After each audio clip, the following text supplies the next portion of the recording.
What's up, guys? This is going to be some important announcements for the YCS 250th in Los Angeles.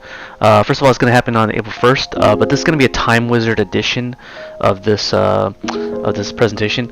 I do want to make sure that you guys are aware of the Time Wizard formats that are going to be played at this one. Unfortunately, it's not going to be GOAT format or it's going to be Edison format. It's going to be March 2022 12 Forbidden and Limitless. So if you guys don't remember that format, it's going to be considered the Dino Rabbit format. This format is consisted of several different decks, like Dino Rabbits being one of them, Windups, Dark Worlds. In actuality, this is a pretty diverse format, even though most of the YCSs at this time was won by Dino Rabbits. So despite that, you might be able to see a pretty diverse format despite Dino Rabbits being running around. I want to kind of make this video around the 2012 format, the March 2012 format, to show you how to beat Dino Rabbits, or how the Dino Rabbit deck works, just to inform you guys. The March 2012 ban list says that in March 20th, the premium collection 10 was the last legal set. So this means that if that was the last legal set, then anything that came out of the during the release at the time, after this release, was not legal. The second format that they might use is the April 2015 Forbidden Limitless, 2015 Limitless. This is that's gonna be the Necross format. So, and if you guys don't know what Necross is, I'll probably gonna explain that in a different video. But for this video, it's gonna be mainly around 2012 March. So the Necross format is, if you guys do remember the Jin release of Rituals, it was illegal at the time because it says the last legal set would be Cross Souls for that one. And the last so the Cross Souls consisted of Ghost Ogre, and the ban list at the time was, I believe it was the April as well, April ban list, April 2015 ban list, and the Jin wasn't banned in that ban list. It was the September ban list of 2015 that banned the Jin finally, and so we had like months and months with the Jin in the format, locking out special summoning on one-sided. The third format will be the 2018 format, September 2018. I believe this was the format where we had Sky Strikers dominate that format, yeah, basically it was basically at full power. You had Sky Strikers at full power. So if you guys want to play the Sky Striker format, they're gonna definitely have it for the 200th YCS. And then if you want to play the Necross format with the Jin lock, you have that as a choice. But I think I'm going to center around this one because it's the most diverse, and most likely people will have cards lying around for that format. I have no doubt in my mind that if enough players wanted to do Edison and GOAT, the TO will definitely cater to that, because it says right here, while these formats will be the primary formats offered, they aren't the only formats possible. So if you and your friends would like to play a different format, come chat with the event staff at the public event to get your preferred format. So the issue I have with this is that it says if you and your friends would like to do it, and not enough people have large enough friends group to make a different a different format as side events. So what you have to do is, if you're at the event, you basically have to find people using social media to pretty much band together and say that you would want, I'm pretty sure you guys all want Edison. You would band together, and then you go to the TO and then say, hey, we want Edison, and then they'll start doing Edison side event. And I'm pretty sure they're expecting it as well. They're going to be expecting a lot of players to essentially band together to do Edison, and without much persuasion needed. But in case that there is no sort of like banding together, because not a lot of you guys are subscribed still, then you guys can still play the March 2012 format. I highly recommend you play that one because it's still diverse. But I never played September 2018 format, which is the Sky Striker format. So you guys can inform me if that's the case. Okay, so let's go into the March 2012 format. So the March 2012 format consisted of many powerful decks. These are the 6 powerful decks that were out at the time.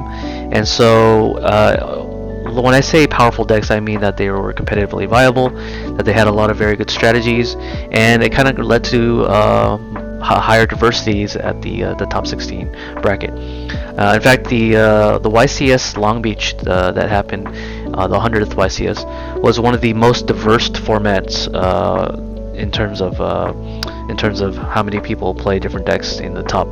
I believe it's the top 16 or the top 64. It's actually top 64. So, number one spot we have Dino Rabbit. It is the most represented Tier 1 deck because it's able to bring out a lot of different strong monsters. So, the strong monster that it normally brings out is Evolzer Logia.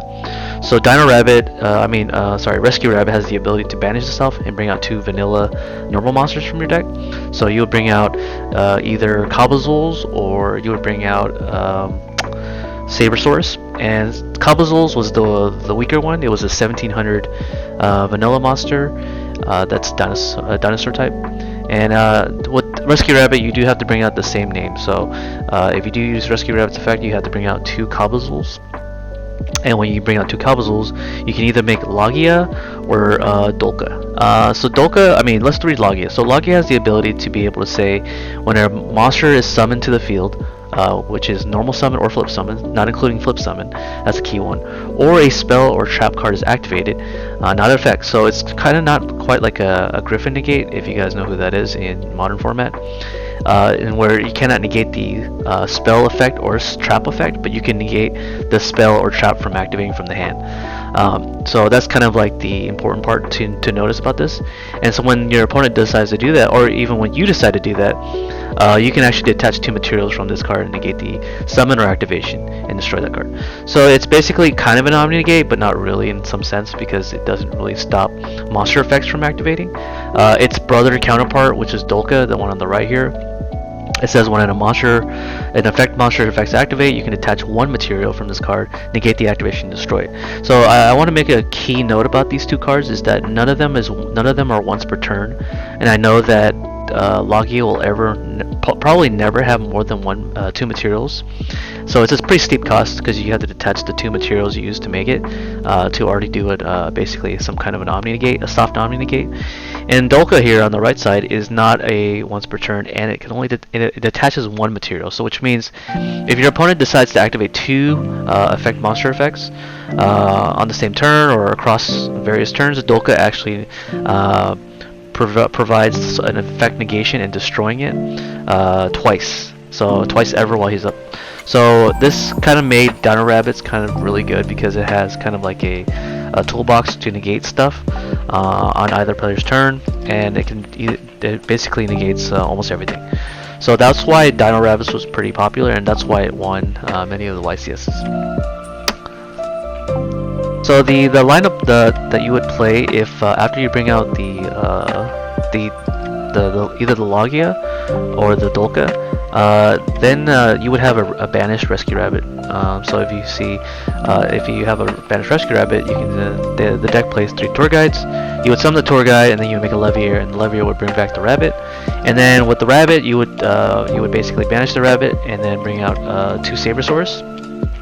So assuming that you negated your opponent's normal summon or special summon, that would leave them on a clear board, and that would make it so that this play would be an OTK because Levier is an 1800 attack monster, 2 Sabersaurus would be 1900, and there would be 2 of them, so it would be 3800 damage, so that would be a total of 5600 damage. And then the Logia that was still there from detaching its material would be 24. And if your opponent doesn't really have anything, then it's going to be swinging for lethal for a clear 8,000 damage. So that was what Dino Rabbit also introduced, sort of like a OTK potential if your opponent didn't open up well. So it punished your opponent for not opening up well, and it really locked your opponent out doing 1 play because of Logia. So I'm going to go through some of the other decks that were also in the format, some notable decks that were potentially strong. Here we have we actually had a chain burn that topped in the chain burn top 64, and it made it. It was pretty crazy that it was able to do that, but because the cards that it played, doing both the burn strategy and be able to effectively stop the Dino Rabbit deck, it was able to secure a lot of good spots, or it was able to do well in the YCS Long Beach. So at the time, No one was playing this deck except for this one guy who did really well with it. On our next one, we have agents. In this ban list, we had only one agent of mystery, which is the level 2 tuner searcher. It's also a fairy. That when you normal summon it, you can search for Agent of Venus, which is the typical play. And Agent Venus, when you played her, you can pay 500 life points like 5 times, or actually 3 times, and then you would be able to make a gachi gachi on the second ball. That play was actually susceptible to Maxi, but Maxi wasn't very popular at the time because many monsters were able to summon without starting a chain. So that's why Maxi wasn't played as much. But if we were to introduce a retro format of 2012, I can see Maxi being prevalently used. At the time, agents were very good at the time.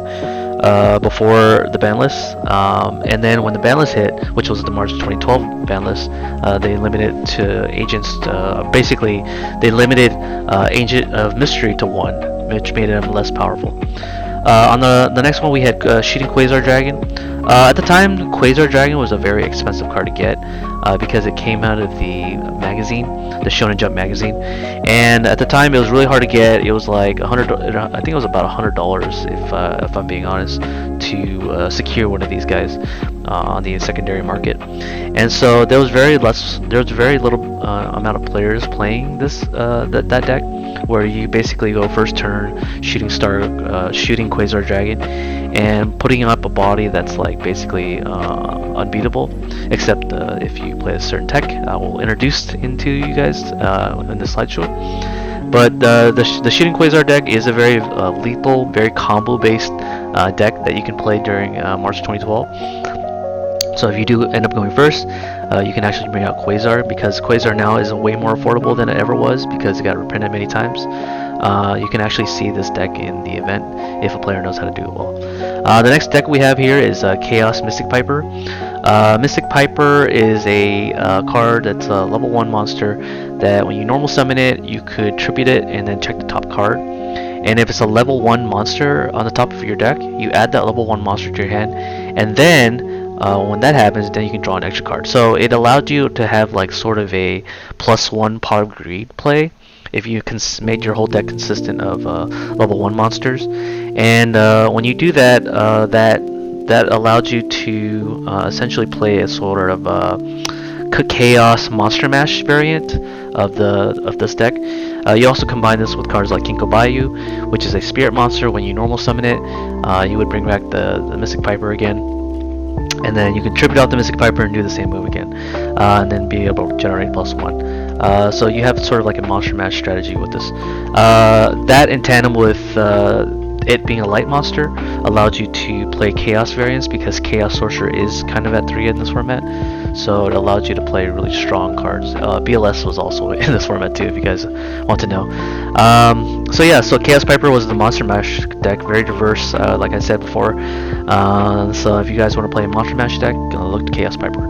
The next card we have here are the TGs. So TGs, they actually received a limit. The TG Striker was the card that you can special summon if your opponent controls a monster and you don't. It was a floater. Essentially, if it died, you get to search for any of the TG cards from your deck, and that was a really cool effect about him. And he was also weirdly a tuner, so for any reason you want to tune using TGs, you definitely could.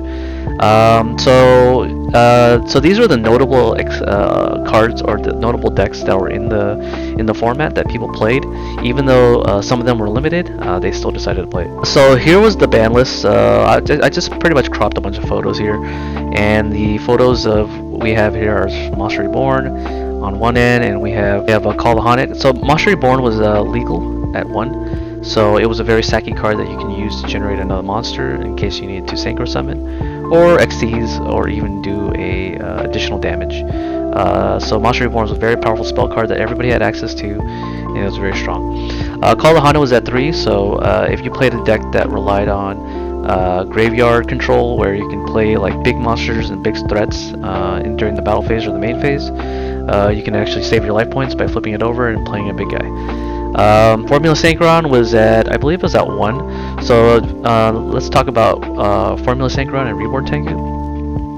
Reborn Tengu at the time was in the YCS Providence format, which is the March 2012 format. Not March 2012, sorry, March 2011. It dominated literally 6 to 7 months formats because of Reborn Tengu being able to float into another Reborn Tengu from the deck, providing extra power while being able to synchro summon. This made it so that the March 2012 list hit a lot of the planned synchro stuff, making it less viable.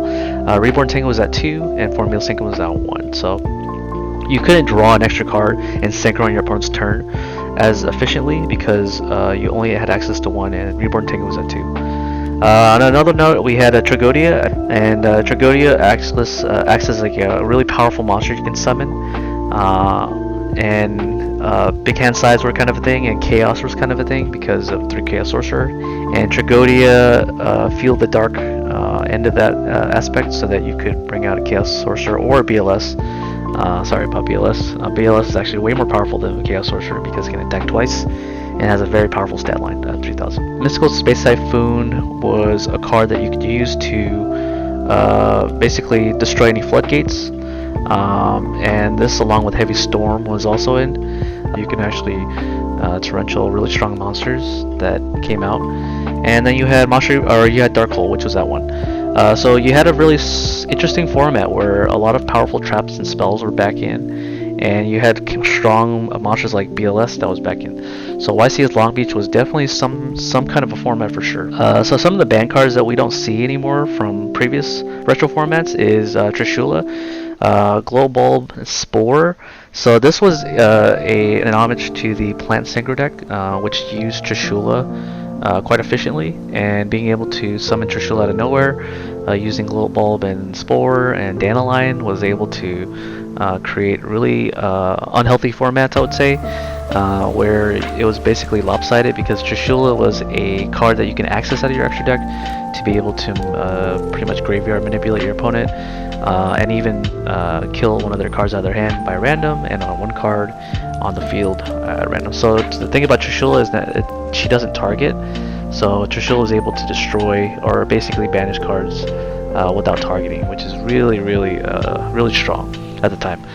And then we have Dust Shoot. Finally, I think this card was a very powerful card that just really needed to be reevaluated in terms of why it shouldn't not have been in the meta. And being able to see your opponent's hand kind of makes it so you can basically plan out your entire turns to be able to thwart your opponent. Sure, your opponent will be able to draw extra cards, and then eventually you would not know what they would have, but that kind of is a bad argument because you basically know all their 5 cards or 6 cards, I would say, to basically know what to do to stop all of them. So Dushy was out of this format, and good riddance because it thwarted a lot of strategies. Then we had Giant Trune being banned and Heavy Storm being back at 1. Trune doesn't really have a true way of stopping it except for Dark Bribe and any Omni Gates. So Trune really made a lot of formats feel like back rows don't really matter too much. And so you would have to be forced to play cards like Dark Bribe in your main deck just to stop one card out of your opponent's deck, because it allowed like really crazy amount of pushes. And if you're playing a combo deck, Trune just felt like a really strong card to have in your hand against control decks. Oppression was finally banned. Oppression, like Vanity's Emptiness, it was very like it felt like if you were going first and you build a board and you had Oppression up, Oppression just felt like you had the advantage over your opponent in some ways, and this allowed you to just lock out the board and prevent your opponent from playing Yu-Gi-Oh when you had the stronger board. So that's why Oppression was banned, I would say. Yeah. So if you go on the website using the database, the Yu-Gi-Oh database, Asagolem Destruction was supposed to come out in April. So April was the Shonen Jump true release of this, but somehow Konami allowed Asagolem to be in the deck list, even though he never was officially released. And so it asked your TO in the 250th if Acid Golem of Destruction is legal, because he's actually a pivotal card in many matchups. So definitely ask for that. Shockmaster has not been released yet, and neither was Elemental Hero Escrutidel, which is the dark target for Super Poly. So for sure, these two cards are definitely not legal for that because it was never printed. But Acid Golem is going to be the one that's in the gray area, so definitely ask your TO if he is legal or not. On to the next one. So let's talk about the Dark World strategies.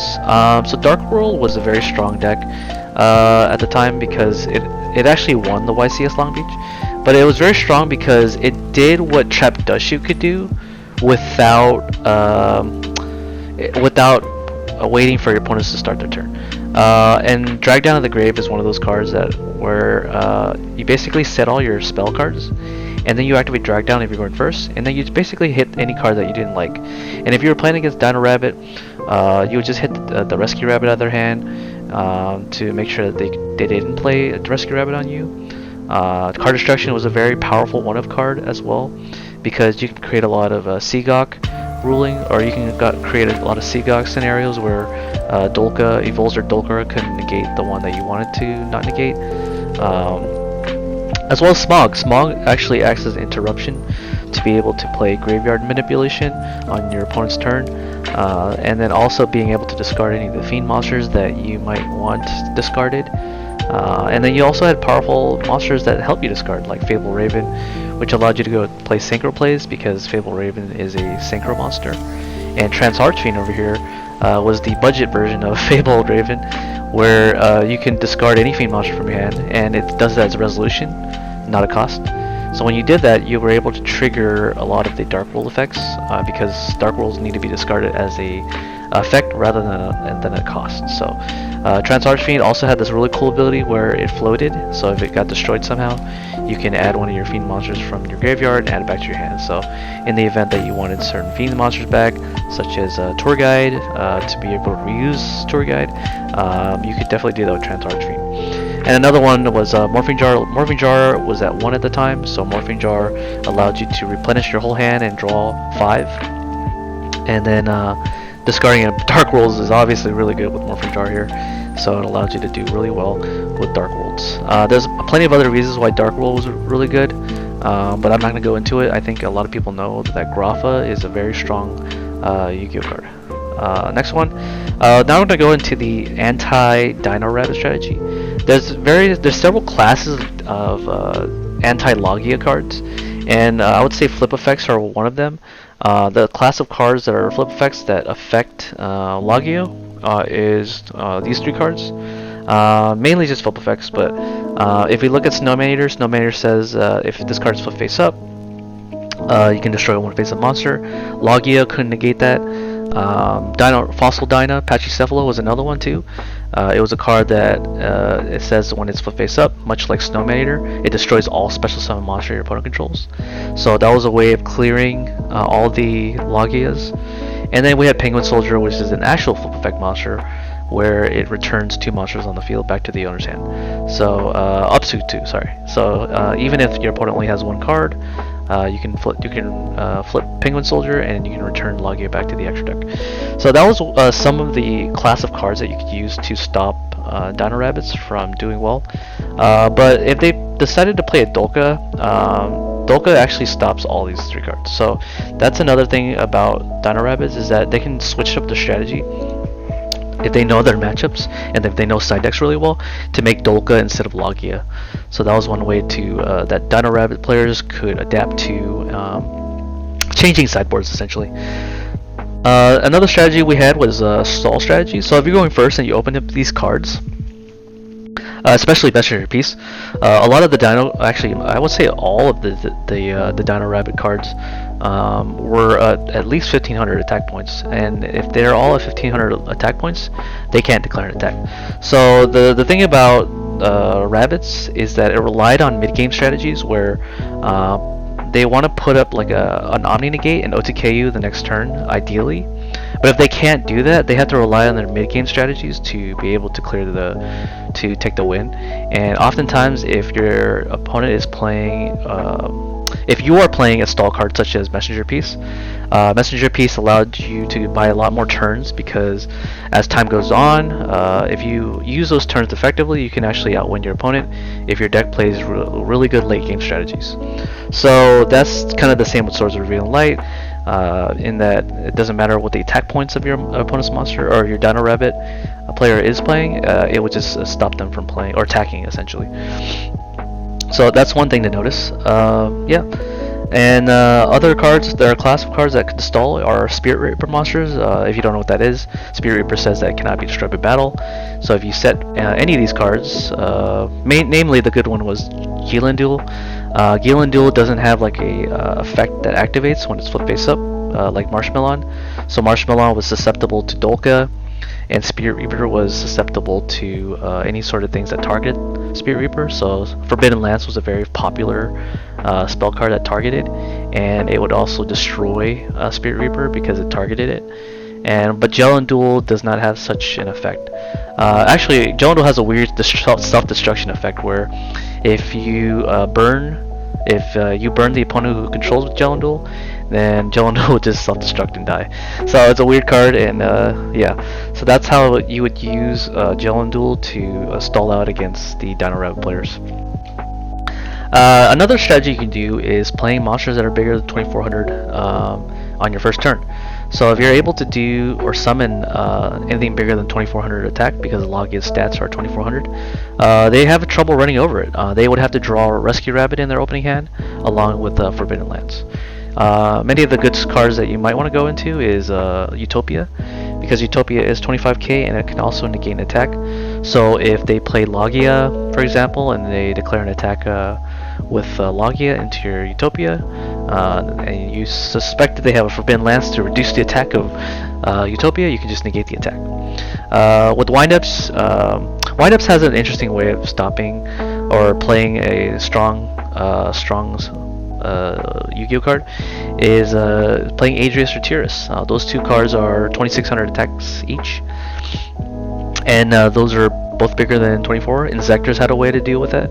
Insectors could just equip any of their Insector cards and make them big. If you equipped the Insector Centipede, which is a 1600 monster, with Insectaliber, you made the Insector Centipede a 2400 attack monster.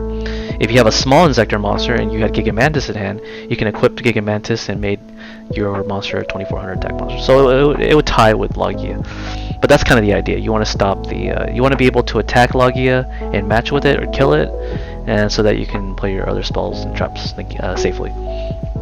With Dark Worlds, you had Grapha that always reoccurred itself by returning one Dark World monster from the field to your hand, and then you played it.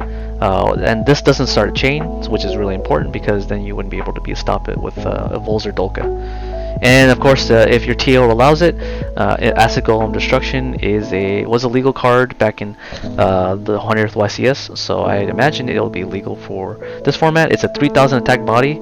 The only downside of Acid Golem Destruction was that it prevented you from special summoning, and it also couldn't attack if it ran out of materials. So, really strange card for sure. I think every turn it detaches a material, so after it loses its last material, if you no longer have any materials underneath it, every standby phase, it burns you for like 2000 or something. So a very strange card, but also very strong. Yep. And so another class of cards that would stop or be contested to the Dino Rabbit players was monster effects that start chains to summon anything 2400. I know that's a really long title, but Gore starts a chain to special summon itself. Tragodius starts a chain to special summon itself. And most of the time Tragodius is going to be over 2700 or 2400 attack because it only requires you to have 3 cards in hand to match with Logia. Gore's was already 2700 attack when it starts an effect to special summon itself. So those are 2 classes of monsters. If you can find more, that if you can start a chain to summon a 2400 attack monster, then you can definitely run over Logia, assuming that they don't open up lands. Counter Traps was another one. Counter Traps were cards that Logia couldn't stop because Logia's effect is only a chain link 2, a spell speed 2 effect. So if you were able to summon, if they summon a tour guide to try to make the Leviair play, you can actually just play Blackhorn Heaven to kill the Leviair. You can play Solemn Warning on the tour guide or the Leviair. There was many ways to stop Logia from omni-negating you if you just played spell speed 3 cards. Affection, negation on a chain. So effect negation on a chain would mean like if, for example, you activate something to bait out the Logia effect, and Logia effects goes as chain link 2. As chain link 3, you can activate any of these cards, assuming, well, not effect veiler, but effect veiler you have to wait until it's your opponent's turn. But assuming it's your opponent's turn, and they activate anything to your first effect, and you chain any of these cards, except for Light Imprisoning Mirror or Shadow Imprisoning Mirror, you can essentially stop the second wave of dinosaurs from coming out. And these cards effectively did that, assuming that you combined it with something else. So when you negate the effect of Logia as chain link 3, then you're able to have the first card that you activated go through. So that's a nice little caveat to that. And then there's other cards. The Super Poly at the time. So Super Poly, if you're playing heroes, there was a card called Elemental Hero Nova Master, which requires an Elemental Hero monster and a Fire monster. If your opponent had a Logia out there, or a Dolka, they're both fire types, you could Super Poly away their cards and send them to the graveyard and be able to deal with the field effectively. And then summon a monster that's actually bigger than 2400. Nova Master was actually a 25k stat. And being a 25k stat was very impressive because it allows you to run over the next line of Omni Negates. And then so Super Poly couldn't be responded to. You also had Volcanic Queen and Lava Golem. So in the event that you somehow managed to survive the onslaught of the second Logia or the second or the first Dolka, you had options to be able to tribute off for Lava Golem. If your deck doesn't rely on special summoning tomb or normal summoning, these are two class of cards you can use to just tribute away the Omni Negate cards. So that was one way you can deal with that. And then the underlooked one is just to steal it. Funny enough, Dolka and Logia are Dragon type monsters, so you can just send the electric fires from your hand to the graveyard and just steal away the Logia and Dolka. Assuming the thing about Dolka is you can just negate electric virus. But if a Logia was on the field and you went second against the Logia, you can just send the electric virus to the graveyard and then steal away the Logia. And stealing away the Logia allows you to tribute summon it if you had anything to tribute summon. So if you're playing like Kai, it's still in that format. I think Kai has actually lost a lot of plays, but maybe he'll do well in the 250th YCS side events. But you can essentially steal away a Logia and then tribute something anything to make sure that goes away. That was one way to do it. And that's pretty much concludes my presentation for Dino Rabbits, how to beat them and what they do. Just for like a review on what to do against that deck. That format is old, but oftentimes with old formats, you guys just need everybody needs a reminder on how that format was played. Especially since we are only 1 week away, this would be a helpful tip to incorporate when going against Dino Rabbits in the event that the side events don't go as planned when it's all Edison. But I'm pretty sure it's going to be all Edison. But we'll see.